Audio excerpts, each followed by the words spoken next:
Hello everyone, आज आपण बनवतोय संडे स्पेशल झिंग्याची चटणी। तर सुकी चटणी बनवतोय आपण। झिंग्याची चटणी सुकट असे याला म्हणतात। तर बघू शकता तुम्ही एकदम छान अशी बनलेली, एकदम कुरकुरीत अशी बनते आणि कशासोबत पण खायला खूप छान लागते, जसं की वरण भात आणि बाजूला चटणी, त्याच्यासोबत पोळी भाकर।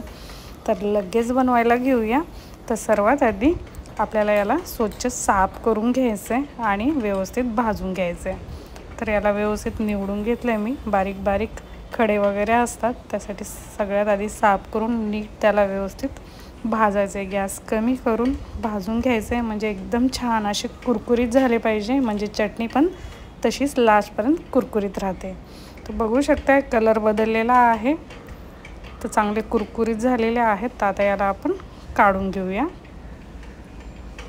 आणि याला खूप कमी साहित्य लागतं।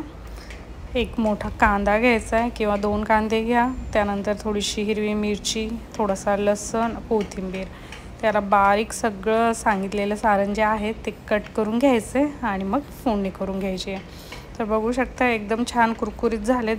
त्याला काढून घेतले मी झिंग्यांना आणि तेलाचं प्रमाण थोडंसं जास्त टाकायचं आहे आपल्याला।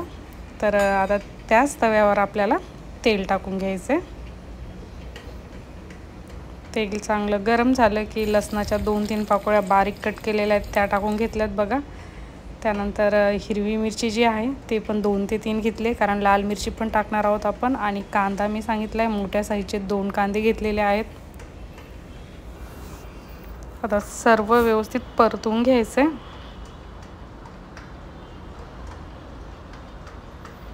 हलकासा ब्राऊन झाला पाहिजे कांदा। तर बघू शकता आता लाल तिखट, त्यानंतर हळद आणि चवीपुरतं मीठ ते टाकून घ्यायचे।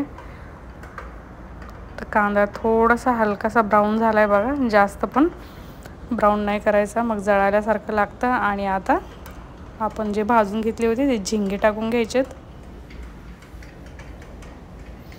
आता परत त्याला व्यवस्थित हलवून घ्यायचं आहे, कांदा टाकल्यामुळे नरम होतो। तर व्यवस्थित हलवून घ्यायचं आहे आणि कोथिंबीरचं प्रमाण खूप जास्त टाका, खूप छान लागते मग ही चटणी। तर सगळं सारण टाकून पण त्याला एक 5 मिनटं तरी गॅस कमी करून व्यवस्थित हलवून घ्यायचं आहे, तेव्हा ती कुरकुरीत होते। तर बघू शकता तुम्ही एकदम छान अशी कुरकुरीत आपली चटणी रेडी झालेली आहे। तर रेसिपी कशी वाटली नक्कीच सांगा, आणि रेसिपी आवडली तर लाईक करा, जास्तीत जास्त शेअर करा आणि चॅनलवर जर नवीन असाल तर सबस्क्राईब करा। माझा पूर्ण व्हिडिओ बघितल्याबद्दल थँक्यू।